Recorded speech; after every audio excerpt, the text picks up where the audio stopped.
अवस्था किशोर अवस्था कौन आसे किशोर अवस्था शारीरिक परिवर्तन हुए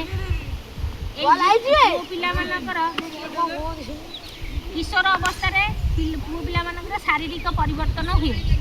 बालक मानकर कौन हुए ना उच्चता ओजन वृद्धि हुए तुम किशोर अवस्था बालिका और बालक मान 10 ରୁ 19 वर्ष बयस युवावस्था को आसती 10 ରୁ 19 वर्ष भितर यही अवस्था खाली बल बाड़े नुह ये अवस्था तुम कौन कौन दायित्व यही अवस्था शारीरिक भाव प्रवण और सामाजिक परिवर्तन एक समय जहाँ हर्मोन चेंज द्वारा सृष्टि होता है आम बॉडी रे हस कथा ये नुह आमको भगवान मनीष आमको भगवान मनीष कर झील आ पुओ समाज में दीटा स्त्री लोक आ पुरुष लोक सृष्टि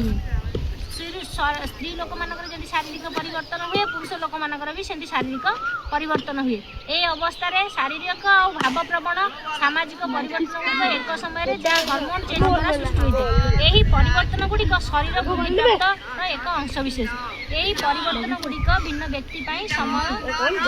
घटी तुम शरीर परिवर्तन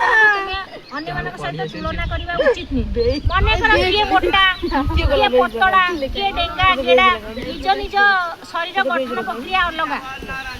आयुष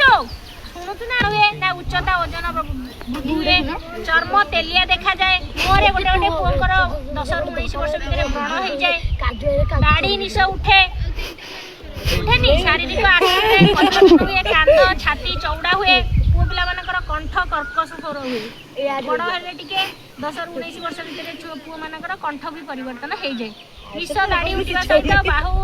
बाहुमूल तलीपेट जंघर मध्य स्थान में भी लोम उठी जाए।